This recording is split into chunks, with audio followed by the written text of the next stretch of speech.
HTML CSS के बाद अगर जो तीसरी लैंग्वेज है जो कि एक वेब डेवलपर को जाननी चाहिए वो है जावास्क्रिप्ट। HTML CSS और जावास्क्रिप्ट ये तीनों आप जान जाओगे तो आप फ्रंट एंड डेवलपर बन जाओगे। ठीक है, तो आज के पार्ट में हम लोग जावास्क्रिप्ट को कंप्लीट देखते हैं। जहां तक पॉसिबल है अगले 1 घंटे के अंदर आपको जावास्क्रिप्ट पूरी की पूरी कराने की मैं कोशिश करूंगा। ठीक है, इस वीडियो को एकदम सिंपल तरीके से डिजाइन करा गया है कि मैं ये मान के चलता हूं कि आपको जावास्क्रिप्ट के अंदर जीरो नॉलेज है। आपको कोई नॉलेज रहे या ना रहे, आप इस वीडियो को देख सकते हैं। ठीक है, तो अब बात आती है कि जावास्क्रिप्ट क्या सिर्फ वेबसाइट बनाने के काम में आता है? तो आंसर है नहीं। ये आजकल बैकएंड डेवलपमेंट में भी काम आता है। सेकेंड, आजकल जो आप अगर सुने होंगे रिएक्ट, एंगुलर, इन सब में भी काम आता है। तो जावास्क्रिप्ट सिर्फ और सिर्फ लैंग्वेज है इसके लिए नहीं पढ़िए आप इस चीज के लिए पढ़िए कि जावास्क्रिप्ट है तो आप फ्रंट एंड डेवलपर के साथ साथ बैकएंड डेवलपर भी बन सकते हो यूजिंग Node.js, और एक गुड प्रोग्रामिंग प्रैक्टिस भी क्रिएट कर सकते हो अगर आपको ये लैंग्वेज आ गई तो। अगर पहले से आपने C++ या कोई लैंग्वेज जानते हो, नहीं जानते हो, फिर भी चलेगा, क्योंकि मैं एकदम बेसिक से स्टार्ट करने वाला हूं अपना ये जावास्क्रिप्ट का क्रैश कोर्स। तो चलिए स्टार्ट करते हैं। तो सबसे पहले तो ये जावास्क्रिप्ट क्या है, तो जैसा कि मैंने बता दिया आपको कि जावास्क्रिप्ट दुनिया की सबसे ज़्यादा पॉपुलर आज की डेट में, जब मैं ये वीडियो रिकॉर्ड कर रहा हूँ, आज के डेट में सबसे ज़्यादा अगर पॉपुलर प्रोग्रामिंग लैंग्वेज है तो जावास्क्रिप्ट। सेकेंड, जावास्क्रिप्ट तीसरा लैंग्वेज है HTML CSS के बाद जो कि यूज में आता है वेबसाइट डेवलपमेंट में। ठीक है, प्लस जावास्क्रिप्ट से आप बैकएंड डेवलपमेंट भी कर सकते हो। जैसे जो लोग PHP वगैरह करते हैं, चाहे पाइथन या जावा में बैकएंड लिखते हैं, वो लोग चाहे तो जावास्क्रिप्ट में भी लिख सकते हैं, क्योंकि अब Node.js के थ्रू ज़्यादातर बैकएंड डेवलपमेंट होने लग गया है और वेब डेवलपर को जावास्क्रिप्ट तो जानना ही जानना है। ठीक है, अच्छा, जावास्क्रिप्ट स्टार्ट करने के लिए आपको कोई सॉफ्टवेयर की ज़रूरत नहीं है। आपको बस ये, चूंकि कोड करने के लिए मैं विजुअल स्टूडियो कोड मैंने यूज़ करा है, बाकी आप कोई सा भी एडिटर यूज़ कर सकते हो। और राइट साइड में, चूंकि ये मैंने ये index.html फाइल बनाई है, यही मैंने ब्राउजर के अंदर खोल रखा है। ठीक है, यही वाली फाइल। सेकेंड है, ये मेरा जो सेटअप है इसके अंदर मैंने एक एक्सटेंशन डाला हुआ है लाइव सर्वर का। मैं आपको यहाँ पे दिखा देता हूँ। लाइव सर्वर का ये जो एक्सटेंशन है ये इंस्टॉल कर लोगे आप, तो आपका क्या होगा, इससे फ़ायदा क्या है, ये जो फाइल है हमारी index.html, इसके अंदर जैसे ही सेव करोगे ये राइट साइड ऑटोमेटिक आपका रिफ्रेश कर देगा। और इसको एक्टिवेट करते हैं नीचे से। जैसे ये आप मेरा कर्सर देख रहे होगे, ये 5500 पोर्ट पे चल रहा है, तो यहाँ से आपको जावास्क्रिप्ट के लिए कोई दूसरा सेटअप वेटअप की ज़रूरत नहीं पड़ेगी, बिकॉज जावास्क्रिप्ट ब्राउज़र जो है हमारा उसके अंदर ही आता है बाय डिफ़ॉल्ट। ठीक है, तो अब हम धीरे धीरे स्टार्ट करते हैं। इंट्रोडक्शन हो गया कि जावास्क्रिप्ट क्या है, कैसे, ये जान लो। सबसे ज़्यादा पॉपुलर प्रोग्रामिंग कोर्स है अगर जावास्क्रिप्ट का ये कोर्स कर रहे हो आप तो, क्योंकि जावास्क्रिप्ट सबसे ज़्यादा पॉपुलर लैंग्वेज है। ठीक है, तो स्टार्ट करते हैं। तो सबसे पहले बात आती है कि ये जो HTML का वेब पेज है इसके अंदर हम जावास्क्रिप्ट कैसे लिखें। ठीक है, और कहाँ लिखें, और जावास्क्रिप्ट का एक कोड मैं लिख के बता देता हूँ कि कैसा होता है। ठीक है, तो इसको लिखने के लिए सबसे पहले या तो हेड के ऊपर लिख सकते हो आप, या तो बॉडी में भी लिख सकते हो, कहीं पे भी लिख सकते हो। जनरली बाहर की लाइब्रेरीज वगैरह होती है वो हेड में लगाते हैं अगर एसेंशियल है तो। अदरवाइज बहुत लोग बॉडी में भी लगाते हैं, बिकॉज थोड़ा लोडिंग टाइम फास्ट हो जाता है। तो मैं यहाँ पे बॉडी के अंदर लिख रहा हूँ।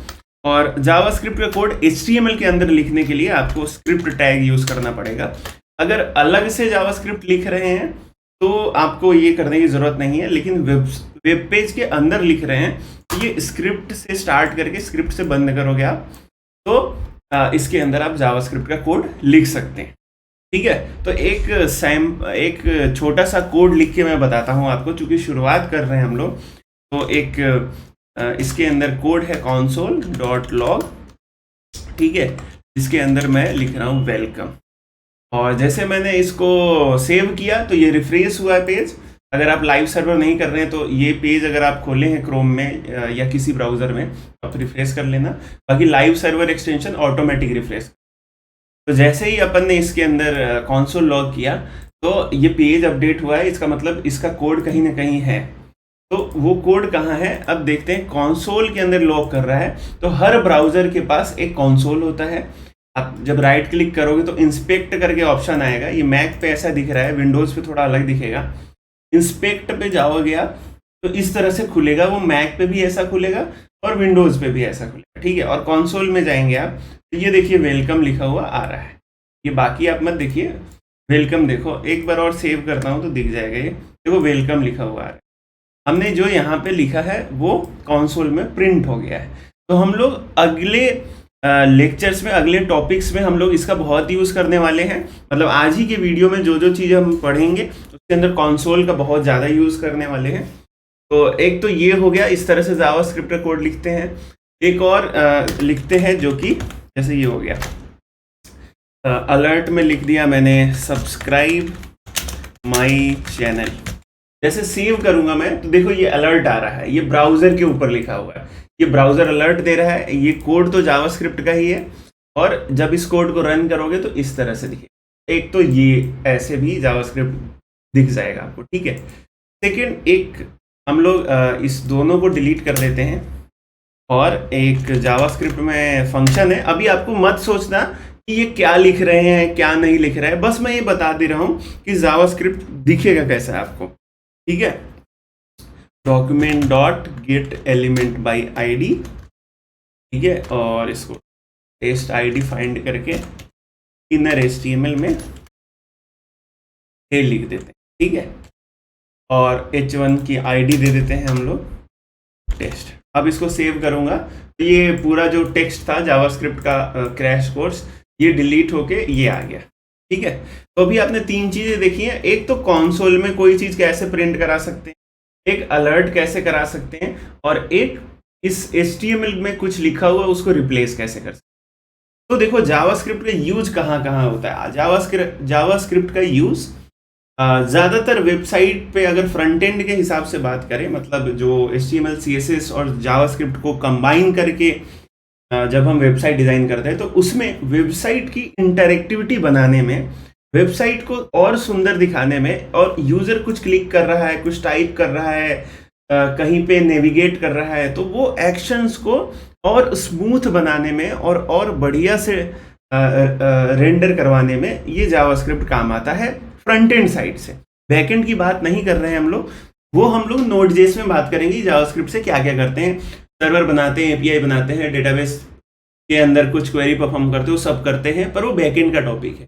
फ्रंट एंड में इतना जान लो कि जिस तरह HTML से एक ढांचा बनाते हैं, CSS से उस ढांचे को थोड़ा सुंदर बनाते हैं, यानी कि ब्यूटीफुल बनाते हैं, उसी तरह जावास्क्रिप्ट से हम क्या करते हैं कि हम उसके अंदर इंटरैक्टिविटी लाते हैं। यानी कि थोड़ा ऐसा लगाते, मतलब पेज मरा मरा सा ना है, कुछ क्लिक करे तो कुछ हो, कुछ टाइप करे तो कुछ हो, कुछ स्क्रॉल करे, कुछ नेविगेट करे तो कुछ एक्शन हो। तो वो सब हम सारे का सारा जावास्क्रिप्ट से करते हैं, ठीक है। तो यूज तो आपको यहाँ पे मैं आपको नेक्स्ट जो हमारा टॉपिक है वो है हमारे पास वेरिएबल्स। किसी भी प्रोग्रामिंग लैंग्वेज में हम देखते हैं वेरिएबल्स कैसे डिफाइन करें और कैसे उसका यूज करें, ठीक है। तो देखो वेरिएबल्स क्या होता है कि हमने मैथमेटिक्स में देखा था कि वेरिएबल्स वो होता है जिसकी वैल्यू चेंज होती है, वेरी करती रहती है। अगर किसी चीज की वेरी करते रहने वाली वैल्यू हो, उस चीज को ही हम बोलते हैं वेरिएबल, ठीक है। जैसे मैथ्स में हमारे टीचर लोग नहीं बोलते थे कि x = 5 मान लो, तो वैसे ही हम कुछ भी ऑपरेशन परफॉर्म करते हैं कोई भी लैंग्वेज में, तो हम उसको कुछ ना कुछ वैल्यू दे देते हैं किसी चीज को, और जिस चीज को हम वैल्यू देते हैं, ठीक है, उसी को वेरिएबल बोलते हैं। और इसको लिखते कैसे हैं, तीन तरीके से लिख सकते हैं, ठीक है। ये स्लैश के साथ कमेंट करते हैं जावास्क्रिप्ट में, और ये रन नहीं होगा इसलिए मैं यहाँ पे बता दे रहा हूँ। एक तो लेट से लिखते हैं, एक तो कॉन्स्ट से लिखते हैं, और एक वेर से लिखते हैं, ठीक है। तो वेर से पुराने जो ब्राउजर्स हैं उन सब में वेर चल जाएगा क्योंकि ये ओल्डेस्ट कॉन्सेप्ट है। और अभी जो नए हैं मतलब ES6 के बाद से इंट्रोड्यूस हुए हैं लेट और कॉन्स्ट, अदरवाइज पहले वेर ही था हमारे पास। और जो ओल्ड ब्राउज़र है उनमें वेर सपोर्ट करता है, लेट और कॉन्स्ट नहीं सपोर्ट करता है। जो मॉडर्न ब्राउज़र्स हैं उनमें ये तीनों सपोर्ट करते हैं, ठीक है। तो देखो गाइस, जावास्क्रिप्ट में वेरिएबल्स कैसे बनाते हैं। वेरिएबल्स लिखने के लिए हम एक वेर से ही मैं बता देता हूँ, फिर मैं लेट और कॉन्स्ट अलग अलग टॉपिक है उन पे भी बात करूँ। तो देखो वेर एक्स, इसकी वैल्यू अपन 10 दे देते हैं, ठीक है। और ये देने के बाद हम यहाँ टर्मिनेट कर देंगे सेमीकोलन लगा के। तो अब सेव करोगे तो क्या है कि x की वैल्यू जो है वो 10 हो चुकी है। सिंपल है, यहाँ तक आपको समझ में आ गया होगा। तो x जो है ये एक वेरिएबल है, फिलहाल इसके अंदर 10 है, लेकिन हम इसके अंदर कुछ और भी दे सकते हैं, जैसे 90 दे दिया हम। तो अब गाइज ये बताओ कि पहले x में 10 था, नीचे वाली लाइन में x के अंदर 90 आ गया है, तो अब बताइए x की वैल्यू क्या है। किसी भी बच्चे से भी पूछेंगे तो वो बता देगा कि भाई x की वैल्यू पहले 10 थी, अभी 90 हो गई। और ये चीज कैसे पता चलेगा, ये हम कॉन्सोल लॉग, आपको पता है शुरू में ही बताया था हमने, कॉन्सोल लॉग x करा देंगे। तो यहाँ पे 90 देखो, ये आपका प्रिंट हो रहा है। ये अगर आप गौर करोगे यहाँ पे 90 प्रिंट हो रहा है, ठीक है। तो अब आप सोचेंगे कि यार x की वैल्यू पहले 10 थी और अभी 90 हो गई, इट मीन्स x की वैल्यू चेंज हुई है। और ये चेंज होने वाली चीज को ही वेरिएबल बोलते हैं, ठीक है।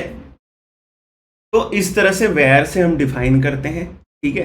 दूसरी चीज, वेर ना भी लिखें, ये वेर जो है ये ना भी लिखें तो डिलीट कर देता हूं मैं। देखो पहले हमने सीधा लिख दिया, बिना वेर के ही वेरिएबल डिक्लेयर कर दिया, x इक्वल टू 10 और x इक्वल टू 90, और फिर मैंने x प्रिंट कर दिया, तो भी हमारा प्रिंट हो गया 90 और ये रन कर गया। क्यों?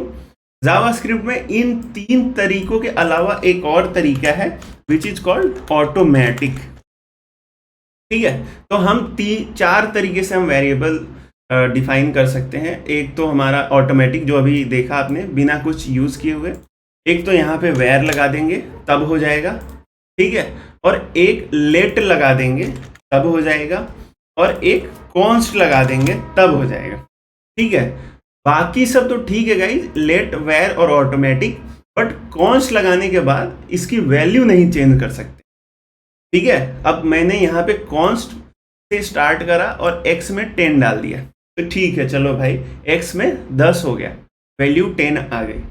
लेकिन जब मैं दोबारा आता हूँ और x के अंदर 90 डालता हूँ तो ये यहाँ पे एरर हो जाएगा। और इसको सेव करके देखते हैं तो ये आया एरर। अब एरर कैसे पढ़ते हैं कि भाई टाइप एरर है असाइनमेंट टू कांस्टेंट वेरिएबल, ठीक है। x is a variable, x variable है यहाँ पे, लेकिन किस टाइप का है, ये कांस्टेंट टाइप का है। कॉन्स्ट क्या है? कीवर्ड है, तो जावास्क्रिप्ट में प्री डिफाइंड है। तो x में पहले तो आपने 10 दे दिया, लेकिन आपने ब्राउजर को, अब ये जावास्क्रिप्ट का कोड कहाँ रन होता है गाइस? ब्राउजर में। आपने ब्राउजर को बोल दिया कि भाई x तो है कांस्टेंट, कि आप इसको फिक्स करके रखना कि 10 ही होगा, ये बाद में चेंज नहीं होगा।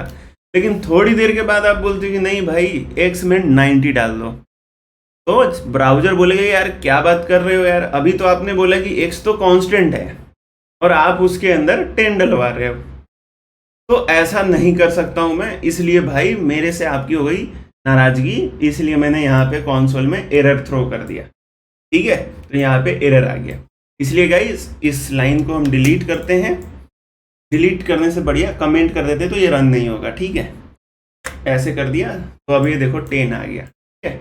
मतलब कांस्टेंट से अगर आपने x को या किसी भी वेरिएबल को डिक्लेयर करा है तो आप उसके अंदर दोबारा वैल्यू नहीं डाल सकते, ठीक है। तो ये 3 चीजें समझ ली आपने। वेर से करेंगे तो दोबारा डाल सकते हैं, ठीक है। लेट से करेंगे तो दोबारा इसकी वैल्यू चेंज कर सकते हो, मगर कॉन्स्ट से करेंगे तो दोबारा इसकी वैल्यू चेंज नहीं कर सकते। अरे बहुत इंपॉर्टेंट चीज है। और कांस्टेंट और वेरिएबल में तो आपको पता ही है गाइस कि भाई वेरिएबल मतलब जिसकी वैल्यू चेंज हो जाए, कांस्टेंट मतलब जिसकी वैल्यू चेंज नहीं हो, ठीक है। तो ये चीज आपको क्लियर हो गई होगी। अब हम लोग इसको थोड़ा और अच्छे से देखते हैं कि सिर्फ ये वेरिएबल डिक्लेरेशन में काम ना आता है, इसके अलावा भी ये कुछ कुछ इनके पास प्रॉपर्टीज है, वो देखते हैं कि लेट और कॉन्स्ट ये दोनों ब्लॉक स्कोप्ड हैं और वेर जो है ये ग्लोबली स्कोप्ड है। ठीक है, तो ये क्या होता है कि ब्लॉक स्कोप क्या होता है और ग्लोबल स्कोप क्या होता है, यही हमारा अब नेक्स्ट टॉपिक। ठीक है, तो चलिए इसको समझते हैं। तो गाइज अब हम ये समझते हैं कि ब्लॉक स्कोप्ड और नॉन ब्लॉक स्कोप्ड यानी कि ग्लोबल स्कोप क्या होता है। ठीक है, तो ब्लॉक स्कोप क्या होता है कि सबसे पहले हम ये समझे कि ब्लॉक क्या होता है। ब्लॉक मतलब होता है एक सेक्शन। ठीक है, जैसे ये अगर करली ब्रेसेस है ना, अपन ने ये इसको बोलते हैं, ये वाले ब्रैकेट्स को बोलते हैं करली ब्रेसेस, और इसके अंदर अगर कोई स्टेटमेंट है तो ये एक पूरा का पूरा ब्लॉक हो जाता है। ब्लॉक मतलब एक सेक्शन मान लो, एक कंटेनर मान लो। ठीक है, ये एक ब्लॉक हो गया, ये एक एरिया हो गया, तो इसी को बोलते हैं ब्लॉक। और अगर कोई वेरिएबल ब्लॉक स्कोप्ड है, ठीक है, इसका मतलब उसकी इज्जत सिर्फ उसी ब्लॉक में है, ऐसा मान लो। ठीक है, उसकी इज्जत, उसका रेप्यूटेशन, उसकी वैल्यू सिर्फ उसी ब्लॉक के अंदर है। यानी कि अगर ये जो स्टार्ट पॉइंट जहां से है ये करली ब्रेसेस का और ये एंड पॉइंट है, इसी के अंदर उसकी वैल्यू लाई कर सकती है। आप इसको एज ए एग्जांपल ऐसा समझ लो कि जैसे कोई चीफ मिनिस्टर है तो उसका पावर कहां तक है, सिर्फ उसी के स्टेट में। ठीक है, और अगर कोई प्राइम मिनिस्टर है तो वो पूरे इंडिया पे है, मतलब पूरे उस कंट्री का है। तो आप ऐसे समझ लो कि डीएसपी है वो अपने एरिया में पावरफुल है, एसपी है वो पूरे जिले में है, फिर एसपी से ऊपर एसएसपी है वो थोड़ा 2-3 और जिले में है। तो वो एक एरिया स्पेसिफिक अगर किसी का पावर है, किसी का वैल्यू है, उसी को बोलते हैं कि ब्लॉक स्कोप। और ये कौन कौन से होते हैं, ये लेट और कॉन्स्ट। ठीक है, और इसको कैसे समझेंगे, देखो कैसे समझते हैं। अगर मैं यहां पे लिखता हूं वेर x इक्वल टू 10, दोबारा मैं लिख देता हूं वेर x इक्वल टू 100, तो ये चल जाएगा। अभी मैं सेव करूंगा तो देखो नीचे कोई एरर नहीं आया। ठीक है, तो वेर के साथ ये सिस्टम कर सकते हैं, लेकिन लेट और कॉन्स्ट के साथ ऐसा नहीं कर सकते। ठीक है, इसको कैसे देखेंगे, इसको कमेंट कर देता हूं मैं। ठीक है, अब नीचे आते हैं, सेम लेट के साथ करते हैं, लेट x इक्वल टू 90 भी वैल्यू डाल सकते हो आप। वापस से मैं लेट x इक्वल टू कोई सा भी वैल्यू डालो आप, 70 डाल लेते हैं। ठीक है, तो देखो एक तो ये विजुअल स्टूडियो कोड में आप एरर खुद ही बता रहा है, और क्या एरर है देख लो, कैन नॉट री डिक्लेयर ब्लॉक स्कोप्ड वेरिएबल। ये जो लेट है और ये कॉन्स्ट है ना, इसको जिस स्कोप में है, ये जिस एरिया में, अभी तो चलो किसी भी ब्रैकेट के अंदर नहीं है तो मान लो पूरे बॉडी में हो गया। ठीक है, अगर किसी ब्रैकेट में नहीं है तो मान लो पूरे बॉडी में हो गया। तो इस पूरे बॉडी में एक ही बार लेट एक्स लिख सकते हो, दोबारा आप लेट एक्स नहीं लिख सकते। It means you can not redeclare X in same block. तो ये एक ब्लॉक है, इसके अंदर नहीं कर सकते। ब्लॉक अभी ब्रैकेट नहीं लगा हुआ है, इसका मतलब पूरे बॉडी पे आप मान लो। ठीक है, लेट वाई लिख सकते हो आप, लेट वाई लिखोगे चल जाएगा, देखो कोई एरर नहीं है। लेकिन लेट एक्स नहीं लिख सकते, बिकॉज एक बार लेट एक्स लिख दिया है हमने। ठीक है, देखो अगर लेट एक्स लिखोगे तो इधर कंसोल में भी एरर आएगा। क्या आएगा कि जो एक्स नाम का आइडेंटिफायर है वो already been declared, already declare हो चुका है, यानी कि यहाँ पे ये ऑलरेडी डिक्लेयर हो गया है, और नीचे जो हम वापस इसको डिक्लेयर कर रहे हैं। अब लेट हटा के इसको, इसकी वैल्यू चेंज कर दो चलेगा, लेकिन लेट नहीं लिखो दोबारा। मतलब लेट वाई लिखो, लेट जेड, लेट कुछ भी लिखो, बट लेट एक्स मत लिखो, बिकॉज एक बार लेट एक्स हो चुका है। तो दोबारा लेट एक्स मत करो, नहीं तो ऑम लेट बन जाएगा। ठीक है, तो इसको हम लोग हटा देते हैं। दूसरा तरीका ये है कि हमको मान लो लेट एक्स लिखना ही है, तो इसको एक ब्लॉक में डाल दो। ठीक है, अब ये ब्लॉक के अंदर आ गया है। ब्लॉक मतलब ये ब्रैकेट से स्टार्ट, ये ब्रैकेट से एंड। अब इसको मैंने सेव किया तो देखो नीचे कोई एरर है नहीं है। क्यों कि एक्स नाम का एक बंदा है जो कि 90 रुपीज रखे हुआ है, लेकिन छोटे से एरिया में, छोटे से ब्लॉक में, छोटे से सेक्शन में एक और एक्स का बंदा है जो 70 रुपीज रखा हुआ। लेकिन ये ब्रैकेट हटेगा तो एरर आएगा, समझे। और ये इसलिए क्योंकि एक म्यान में दो तलवारें नहीं रह सकती, एक बॉडी में दो ये नहीं रह सकते, ठीक है, इसलिए ये ब्लॉक स्कोप्ड है। देखो ठीक है, अब मैं इसकी वैल्यू प्रिंट करता हूँ, console.log x लिखता हूँ, अब सेव करता हूँ। देखो 90 आ रहा है, यहाँ पे 90 आ रहा है, लेकिन देखो यहाँ x है, x के अंदर 90 डाल दिया और नीचे एक x है जिसमें 70 डाल दिया, पर फिर भी ये x आ रहा है 90। क्यों? ये ऐसा इसलिए आ रहा है गाइस क्योंकि ये बाहर वाले ब्लॉक में प्रिंट कर रहा है। ये जो x में जो 70 डाला ना, इसकी वैल्यू, ये ब्रैकेट खत्म हुई ना, वहीं पे खत्म हो गई। मतलब चीफ मिनिस्टर अपने स्टेट से बाहर गया, निकला तो एक सामान्य आदमी हो गया, उसकी पावर, उसकी सब खत्म। ऐसे मान लो ये जो x की वैल्यू है ये 70 है, ये बाहर जाएगा, ये खत्म हो जाएगा। तो ब्लॉक स्कोप का तो मतलब ये हुआ, ठीक। अब ये console log है ना, इसको मैं इसके अंदर लिख देता हूँ, ठीक है। अब बताओ क्या गाइस प्रिंट होगा। जैसे सेव किया अपन ने तो देखो 70 प्रिंट हुआ। क्यों भाई? यहाँ पे एक x नाम का बंदा है, 90 डाला हुआ है। अब ये ब्लॉक के अंदर प्रिंट कर रहे हैं, तो ब्लॉक के अंदर अपना दादा कौन है? ये वाला x, ठीक है। तो ये प्रिंट होगा 70, लेकिन ये console log ऊपर लिख देता हूं मैं, ठीक है। अब देखो गाइस क्या हो रहा है, अब ये आ गया एरर। देखो ये x 90 है, बट नीचे जो x अपन है इसको प्रिंट कर रहे हो तो एरर आ रहा है, और एरर बोल रहा है कि भाई x को बिना इनिशियलाइज किए हुए हम कुछ डाल ही नहीं सकते, मतलब x तो है ही नहीं और आप प्रिंट कर रहे हो। क्यों? x नीचे है, ठीक है, इसलिए ये प्रिंट कर ऐसा एरर दे रहा है। अगर ये वेयर होता ना, वेयर, तो एरर नहीं देता, तो वेयर को कहीं से भी लिख सकते थे ऐसा, ठीक है। देखो 90 आ रहा है, लेकिन ये लेट है, तो लेट को यूज करने से पहले, यहाँ एक और कॉन्सेप्ट समझो, वेयर को यूज करने से पहले आप डिक्लेयर करना जरूरी नहीं है, लेकिन लेट वाले वेरिएबल को यूज करने से पहले उसको डिक्लेयर करना जरूरी है, ठीक है। तो एक तो ये कॉन्सेप्ट हुआ। अब सेम चीज आपका कांस्टेंट में चलेगा, जैसे ये लेट वाला है वैसे ही कॉन्स्ट में भी चलेगा, सेम कॉन्सेप्ट, ठीक है। और देखो कैसे करते हैं। जैसे कॉन्स्ट x इक्वल टू अपन ने ले लिया 88, ठीक है, तो दोबारा कॉन्स्ट x इक्वल टू 88 नहीं लिख सकते हैं। क्यों? एक बार कॉन्स्ट x डिक्लेयर हो गया है, और ये ब्लॉक स्कोप्ड है, तो ब्लॉक स्कोप मतलब इस ब्लॉक में तो x आ ही नहीं सकता है, ठीक है। तो ये नहीं हो सकता, ये आ जाएगा एरर। आप देखो कंसोल में एरर बता रहा है। प्लस ये कॉन्स्ट हटा दो तो भी एरर बताएगा, बिकॉज ये कांस्टेंट है, तो कांस्टेंट में दो बार वैल्यू नहीं डाल सकते। तो ऐसे भी है। लेट रहता तो, ये अगर लेट रहता तो चल जाता, बिकॉज ये लेट है, वेरिएबल वाली चीज है, तो वापस से 88 डाल दो चलेगा, लेकिन कॉन्स्ट के साथ तो वो भी पॉसिबल नहीं है, ठीक है।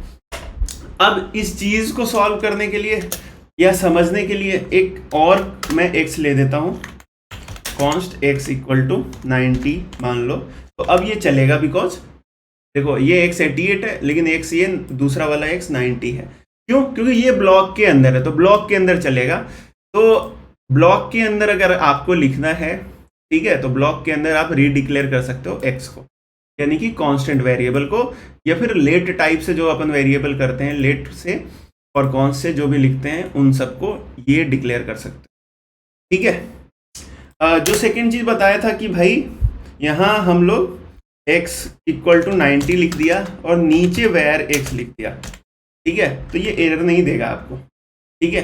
नीचे हमने डिक्लेयर किया, ऊपर वैल्यू दे दिया, कोई एरर नहीं है, ठीक है। लेकिन यही चीज अगर मैं लेट से लिखता हूँ तो देखो ये एरर आ जाएगा। क्यों? कि लेट वाली चीज को यूज करने से पहले, जैसे x नाम का एक डब्बा है, डब्बे में 90 रुपीज डाल रहा है, ठीक है, लेकिन ये लेट वाला है ना, तो इसलिए इस साइन को नीचे होना चाहिए, ठीक है। या एक और तरीका है कि इसको इसके ऊपर होना चाहिए, समझे? तभी आप इसके अंदर यूज कर सकते हो, लेट वाले को और कॉन्स्ट वाले को भी, ठीक है। लेकिन ये देखो ना गाइस, यहाँ पे कॉन्स्ट x लिख दिया हमने और नीचे x में 90 डाला, ये भी पॉसिबल नहीं है, आपको एक ही साथ डालना पड़ेगा, ठीक है, क्योंकि कांस्टेंट है ना, वहां पे नहीं डाली, अब दोबारा डाल रहे हो, कांस्टेंट में दोबारा डाल नहीं सकते हैं, इसलिए। तो आई होप कि आपको ये पूरा का पूरा समझ में आया होगा, लेट, कॉन्स्ट और वेयर वाला सिस्टम। और अपन नेक्स्ट टॉपिक पे चलते हैं। नेक्स्ट टॉपिक है हमारा एरे। अभी तो हम एक वैल्यू डाल रहे हैं सिंगल वेरिएबल में, अभी मल्टीपल वैल्यू डालेंगे सेम सिंगल वेरिएबल में बट इंडेक्स के थ्रू, तो हम एरे में देखेंगे, ठीक है। तो एरे में तो देखेंगे ही, सबसे पहले थोड़ा कैलकुलेशन भी कर लेते हैं, थोड़ा सा ऑपरेशंस परफॉर्म कर लेते हैं। ऑपरेशन बेसिकली क्या, कैलकुलेशन। कैलकुलेशन बेसिकली क्या, प्लस माइनस मल्टीप्लाई डिवाइड, और भी थोड़े चीज और हैं but most of the operation यही है कि भाई प्लस माइनस कैसे करें जावास्क्रिप्ट में, दो नंबर्स को कैसे जोड़ें, ठीक है। तो देखो क्या है, एक अपन ने ले लिया x इक्वल टू 90, एक अपन ने ले लिया y इक्वल टू 100 मान लो, ठीक है, और एक अपन ने ले लिया z equal to x plus Y कर दिया। तो ये क्या है कि भाई x और y को जोड़ दिया इसने और z में डाल दिया, ठीक है। अब मैं कंसोल में लॉग करता हूँ क्या, z को, क्या प्रिंट होगा 190। ये सिंपल है कि x में 90 डाल दिया, y में 100 डाल दिया, z में तो 190 होना ही है, ठीक है। तो ये तो नॉर्मल कैलकुलेशन है। तो जैसे प्लस करा अपन ने, माइनस भी कर सकते हैं, तो देखो क्या आ रहा है -10। जैसे मल्टीप्लाई भी कर सकते हैं, ठीक है, और ऐसे डिवाइड भी कर सकते हैं। तो ये चीज़ है हमारे पास, ये अर्थमेटिक है, ठीक है। अब आते हैं अपन एरे पे।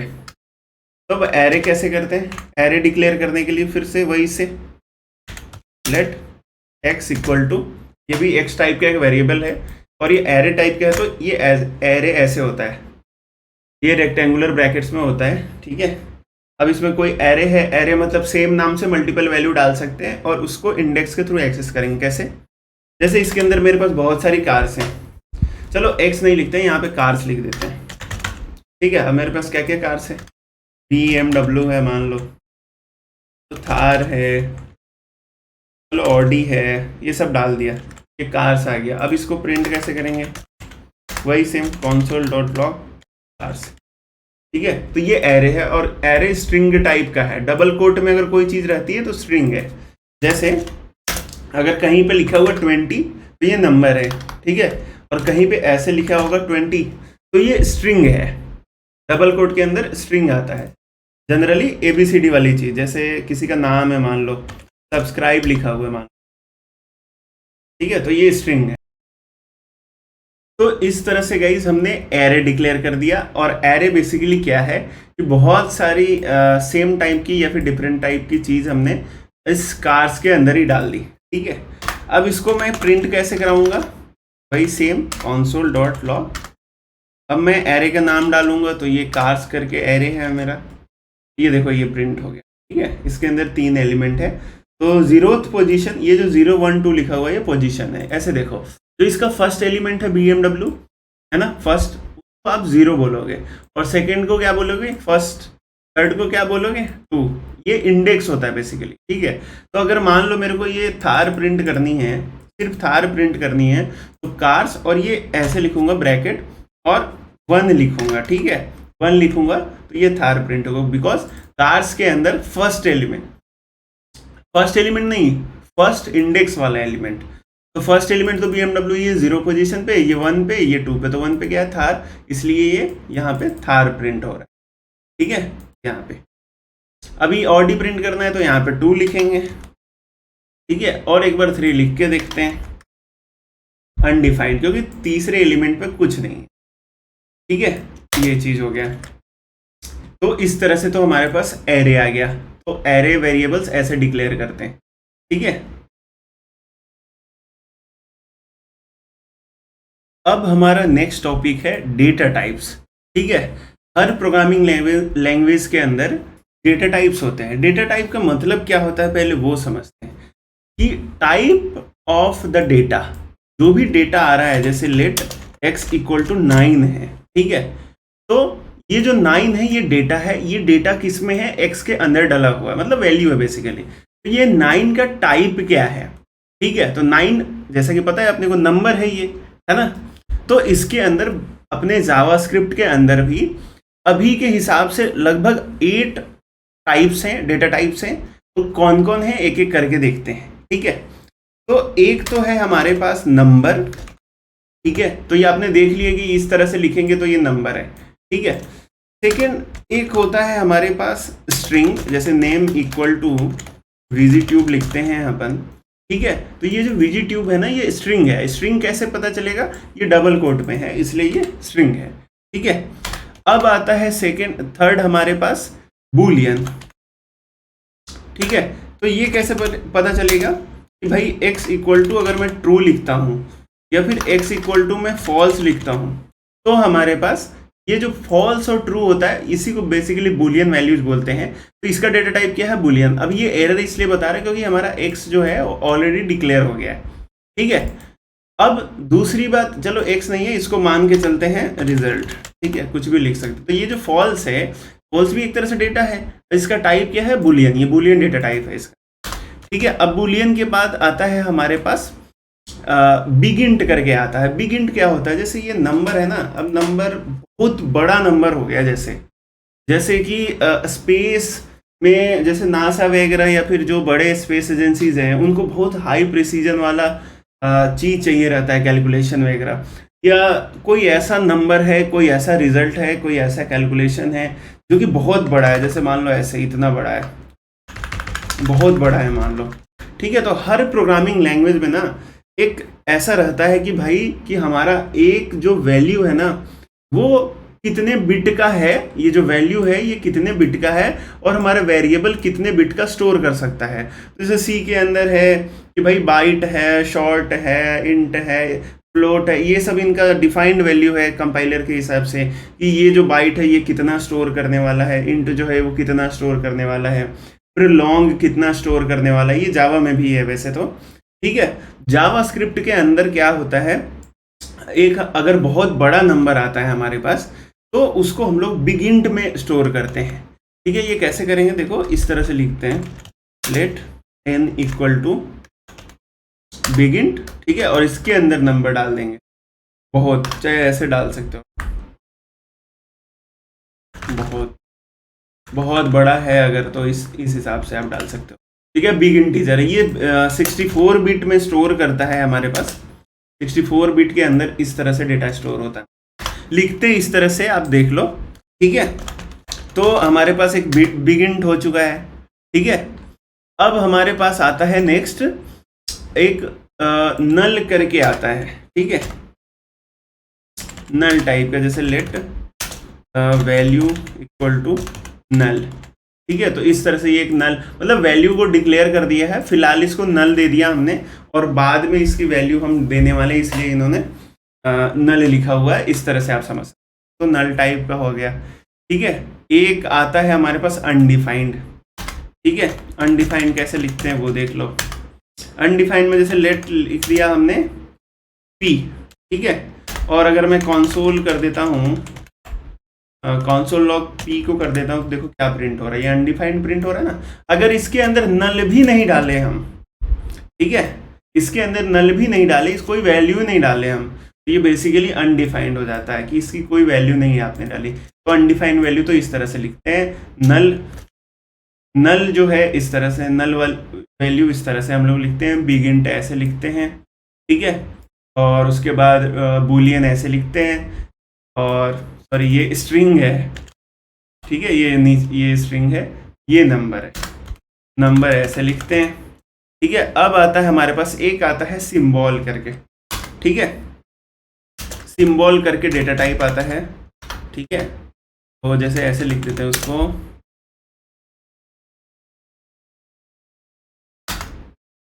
सिंबल में कुछ लिख देते हैं, जैसे मान लो इस तरह से, ठीक है, इसको y लिख देते हैं, ये एक सिंबॉलिक वैल्यू हो गया हमारे पास। तो ये भी एक डेटा टाइप है, इसको इस तरह से लिखते हैं हम लोग, ठीक है। और ये थोड़ा सा एडवांस और कॉम्प्लेक्स कॉन्सेप्ट है, इसलिए इसको मैं अलग ही वीडियो पे आपको बताऊंगा।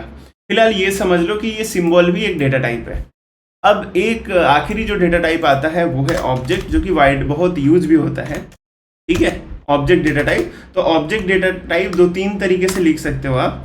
जैसे हमने एक तो ऐसे लिख दिया कॉन्स्ट के साथ obj इक्वल टू जैसे नेम ट्यूब, ठीक है। तो ये एक ऑब्जेक्ट हो गया, ठीक है, इसको आप ऐसे प्रिंट करोगे,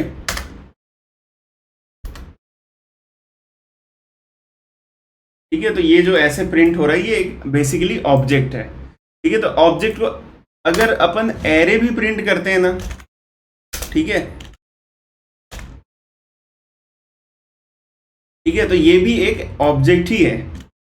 और इसको चेक करने के लिए हमारे पास एक आता है टाइप ऑफ करके। अगर टाइप ऑफ में ARR डालते देखते क्या आ रहा है, तो ये एरे जो है ये ऑब्जेक्ट है। ये कंसोल लॉग हटा देते हैं, ये कर रहा है। ठीक है, ये जो एरे है ये एक ऑब्जेक्ट है बेसिकली। जैसे एक तो ये ऑब्जेक्ट है, ये करली ब्रेसेस वाला, एक तो ये ऑब्जेक्ट है। वैसे अपने पास ये एरे है, बट इसके अंदर जो वैल्यू है ना, इनकी टाइप क्या है, ये इंटायर एरे का टाइप ऑब्जेक्ट है। इसके अंदर 9 एक नंबर है, 9 का टाइप क्या है, नंबर। इसका टाइप क्या है, स्ट्रिंग। इसका टाइप क्या है, बुलियन। इसका टाइप क्या है, बिग इंट। इसका टाइप क्या है, नल। इसका टाइप क्या है, अनडिफाइंड। और इसका टाइप क्या है, सिंबल। ठीक है, और इसका टाइप क्या है, ऑब्जेक्ट। और इसका भी टाइप ऑब्जेक्ट है। ये बस आपको मैंने डेमो दिया है। ठीक है, तो इतने टाइप के डेटा टाइप होते हैं। जैसे सी में भी पढ़ा होगा आपने, C++ में, जावा में पढ़ा होगा, है ना। दूसरा, इसको एक बार डिलीट करते हैं। जो जावास्क्रिप्ट है ना, ये डायनेमिक टाइप लैंग्वेज है। ठीक है, डायनेमिकली टाइप लैंग्वेज है। इसका मतलब ये है कि वेर x इक्वल टू, मैं 9 लिखता हूं ना, ठीक है, वेर x इक्वल टू 9 है। ये क्या है, x का टाइप क्या है, ये नंबर है। मतलब ये नंबर अपन ने इसके अंदर स्टोर करा है। और बाद में मैं x के अंदर ऐसा YouTube डाल दूं, तो अब ये x का टाइप खुद चेंज हो गया, डायनेमिकली चेंज हो गया। और x का टाइप अब क्या आ गया, स्ट्रिंग। मतलब पहले ये जो डब्बा है, इसके अंदर अपन नंबर स्टोर करते थे इस वेरिएबल के अंदर, अब हम स्ट्रिंग स्टोर कर रहे हैं। बाद में x को आप ऐसे ट्रू डाल दो तो ये बूलियन भी स्टोर कर लेगा। इट मीन्स इसका टाइप यहाँ पे नंबर, ठीक है, और यहाँ पे स्ट्रिंग, और यहाँ पे बूलियन है। मतलब यहाँ नंबर से स्ट्रिंग में चेंज हो गया, स्ट्रिंग से बूलियन में चेंज हो रहा है इसका डेटा टाइप वैल्यू के हिसाब से। इसलिए इसको बोलते हैं जावास्क्रिप्ट को डायनेमिकली टाइप्ड लैंग्वेज। ठीक है, ये स्पेलिंग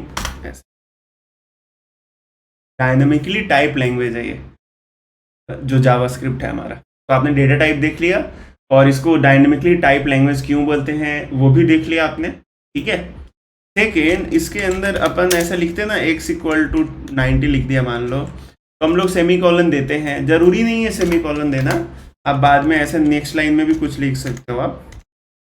ठीक है, आप सेमी कॉलन दो ना दो, बात एक ही है, कोई एरर नहीं आएगा। लेकिन एक गुड प्रोग्रामिंग प्रैक्टिस है कि गाइज आपको यहाँ पे सेमी कॉलन दे देना है। ठीक है, अब हम लोग चलते हैं नेक्स्ट टॉपिक में।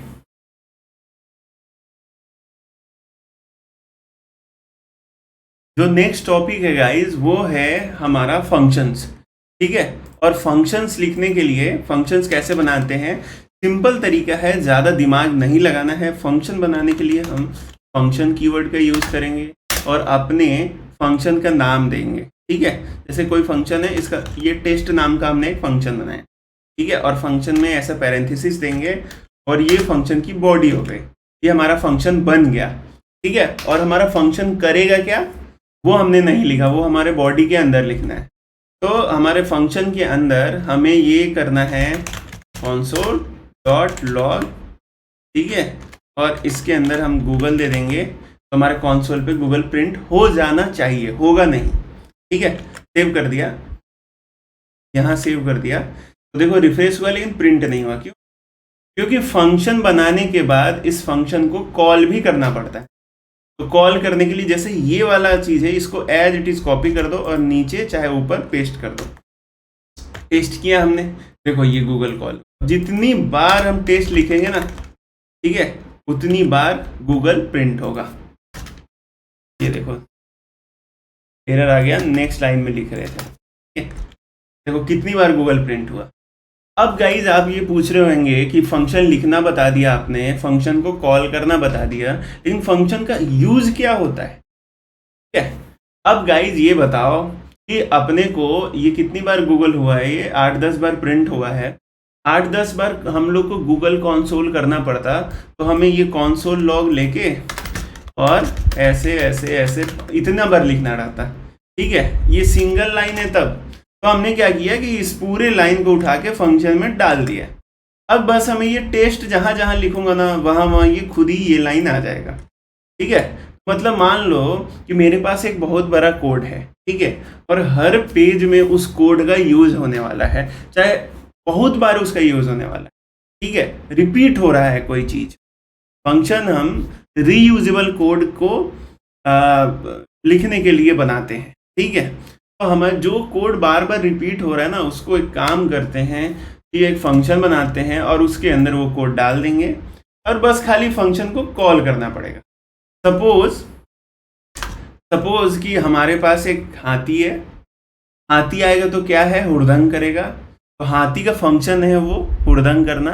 तो जहां पे भी अपने को मतलब पूरा हाहाकार मचवाना है वहां हाथी बुला देंगे। ठीक है, ऐसे समझो आप। तो ये कोड था हमारे पास। ये तो चलो एक लाइन का कोड है इसलिए आपको ऐसा लग रहा है। मान लो ये 500 लाइन का कोड है अपने पास। ठीक है, और 500 लाइन हमें अपने को यूज करना है तो वो पूरा लिखोगे। ठीक है, उससे बढ़िया उसको लिख के कहीं फंक्शन में डाल दो और खाली फंक्शन एक छोटा सा कॉल करोगे। ठीक है, तो ये है फंक्शन। तो ये फंक्शन तो हमारे पास अनपैरामीटराइज्ड है। इसके अंदर कोई आर्ग्यूमेंट और पैरामीटर अपन ने डाला नहीं। सपोज कि मैं यहाँ पे गूगल के बदले कुछ ऐसा लिख देता हूँ कि जो बाहर से यहाँ से कॉल से पास हो, यहाँ पे प्रिंट हो, तो बोलते हैं आर्ग्यूमेंट फिर पैरामीटर। यहाँ पे डाल देते हैं नेम, कि नेम पास होगा। ठीक है, और यहाँ पे नेम प्रिंट होगा। तो जैसे यहाँ पे अपन ने नेम पास करवा रहे हैं, कॉल करते टाइम भी एक कुछ दे दो इसकी वैल्यू दे दिया अपन ने फेसबुक। ठीक है, तो देखो फेसबुक प्रिंट हुआ। अब नेक्स्ट लाइन में मान लो मेरे को याहू प्रिंट करवाना है, तो यहाँ से बस खाली याहू पास करो आप, इधर प्रिंट हो जाएगा याहू। तो ये तो पैरामीटराइज फंक्शन था और ये नॉन पहले हमने बताया था उसके अंदर कोई आर्गुमेंट नहीं था। ठीक है, तो ये तो था हमारा फंक्शन। और ये फंक्शन लिखने का एक और तरीका है। क्या तरीका है, ये ऐसे फंक्शन लिख रहे हैं ना, आजकल आता है एरो फंक्शन। मतलब ये लिखने का तरीका है, ये ES6 के बाद से इंट्रोड्यूस हुआ है। तो ऐसे लिखते हैं कॉन्स्ट और फंक्शन का नाम लिखते हैं, ये जो टेस्ट है। ठीक है, टेस्ट। ठीक है, और इक्वल टू, और उसके बाद से बाकी सब सेम। जैसे ये है तो ऐसा लिख देंगे नेम। ठीक है, और बस एक फैट एरो देते हैं, मतलब इक्वल और ये वाला साइन। ठीक है, ग्रेटर देन वाला, और उसके बाद से सब सेम लिखते हैं। तो ये जो बॉडी है ऐसे लिख। ठीक है, ये हो गया हमारे पास एरो फंक्शन। जैसे ये लिखा है अपन ने, सेम ऐसे लिखा है। ठीक है, बस थोड़ा सा डिफरेंस है, ये पुराना तरीका था, ये नया तरीका। सेव करोगे, अब देखो ये लिख रहा है कि भाई टेस्ट जो है ऑलरेडी बीन डिक्लेयर्ड, ये ऑलरेडी हो गया, इसको डिलीट कर। अब वापस से सेम फेसबुक और याहू प्रिंट कर रहे हैं। ये भी एक फंक्शन ही है गाइस। ठीक है, अब अपन एक फंक्शन बनाते हैं जो कि जो भी नंबर पास करेंगे ना उसको वो 2 गुना कर देगा। तो एक फंक्शन बनाते हैं, एरो फंक्शन के थ्रू फंक्शन बनाते हैं। Const make it double. ठीक है, इसमें कोई नंबर पास करेंगे और सॉरी ऐसे करेंगे, इक्वल लगा देते हैं। ठीक है, और इसको लॉग करवा देते हैं, नंबर मल्टीप्लाइड बाई 2। अब कोई इसको कॉल करते हैं फंक्शन को, मेक इट डबल। मान लो 100 डालूंगा तो ये कॉन्सोल लॉग 200 प्रिंट कर दे। देखो, ठीक है, ये एक फंक्शन है हमारे पास, मेक इट डबल करके फंक्शन है। ठीक है, और इसके अंदर एक पैरामीटर है नंबर करके, और अंदर डाल रहे हैं तो नंबर को ही डबल कर दे रहा है, प्लस कॉन्सोल लॉग कर दे। ये तो था हमारे पास फंक्शन। अब हम चलते हैं नेक्स्ट टॉपिक पे। हम अपने अब हम लोग गाइज पढ़ेंगे ऑब्जेक्ट्स के बारे में, जावास्क्रिप्ट ऑब्जेक्ट्स के बारे में। इससे पहले जब मैं डेटा टाइप पढ़ा रहा था आपको तो वहाँ पे ऑब्जेक्ट भी मैंने बताया है। ठीक है, तो ऑब्जेक्ट कैसे डिक्लेयर करते हैं। ठीक है, जैसे एक स्टूडेंट करके मैं ऑब्जेक्ट बनाता हूँ और इसके अंदर में देखो नेम में डाल दिया मैंने रमेश। ठीक है, और एज में डाल दिया मैंने 20, तो ये एक ऑब्जेक्ट बन गया है। ऑब्जेक्ट का मतलब क्या होता है, उसके अंदर प्रॉपर्टी रहेगी और इसकी वैल्यू रहेगी। ठीक है, तो रमेश वैल्यू है और इसका प्रॉपर्टी जो है नेम है। एज एक प्रॉपर्टी है और 20 उसकी वैल्यू है। इसको हम प्रॉपर्टी वैल्यू भी बोल सकते हैं या फिर की वैल्यू भी बोल सकते हैं। जैसे नेम एक की है और रमेश इसका वैल्यू है। और इसको देखो एक बार लॉग करते हैं तो कैसे आएगा ये। ठीक है, इस तरह से आएगा। अब ये बहुत इंपॉर्टेंट है बिकॉज जितने भी एपीआई के रेस्पॉन्स आते हैं, चाहे जो बंदे मोंगोडीबी वगैरह पे काम करते हैं, तो वहाँ पे ये ऑब्जेक्ट का जो फॉर्मेटिंग है और जो स्ट्रक्चर है बहुत ज़्यादा इम्पोर्टेंस रोल प्ले करता है। ठीक है, तो और इसको जैसे मान लो मेरे को इसका सिर्फ नेम प्रिंट करना है, तो आपको क्या करना है, बस ये इसके लास्ट में डॉट नेम लगा दोगे तो बस खाली रमेश प्रिंट होगा बिकॉज ये नेम है। ठीक है, सिर्फ एज प्रिंट करना है तो डॉट के साथ एज प्रिंट कर दो, इस तरह से है। ठीक है, तो इस ऐसे प्रिंट कर सकते हो। दूसरा एक और तरीका है, ऐसे तो प्रिंट करते ही ये। ठीक है, अब मान लो मेरे को एक और तरीका है console डॉट लॉग, ठीक है, स्टूडेंट, और ऐसे करके एज मान लो प्रिंट करना है तो भी प्रिंट कर सकते हो। देखो, तो ऐसे आप एज भी प्रिंट कर सकते हो और डॉट के साथ भी लगा सकते हो। ठीक है, दोनों तरीके से कर सकते हो। तो ये तो था ऑब्जेक्ट का पूरा कॉन्सेप्ट, ज़्यादा कुछ नहीं, एकदम ईजी चीज़ है। ठीक है, तो आई होप कि आपको ऑब्जेक्ट समझ में आया होगा। नेक्स्ट टॉपिक पे जाने से पहले गाइज मैं आपको बोलूँगा कि हमारे चैनल को सब्सक्राइब करें और बेल आइकन दबाएं और वीडियो को लाइक करें। ठीक है, चलते हैं हम अपने नेक्स्ट टॉपिक पे, जो कि है कंडीशनल स्टेटमेंट्स वाला टॉपिक, इफ एल्स वाला टॉपिक। ठीक है,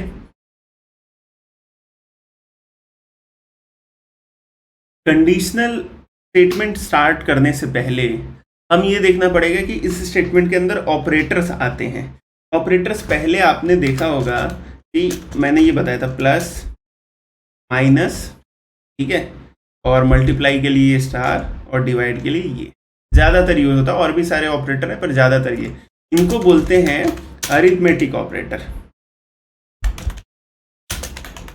ठीक है, एक होता है हमारे पास कंडीशनल ऑपरेटर, जैसे कि ग्रेटर देन इक्वल टू, ठीक है, less than equal to, equal to, ठीक है, ट्रिपल इक्वल टू, ठीक है, उसके बाद सिर्फ लेस देन और सिर्फ ग्रेटर देन।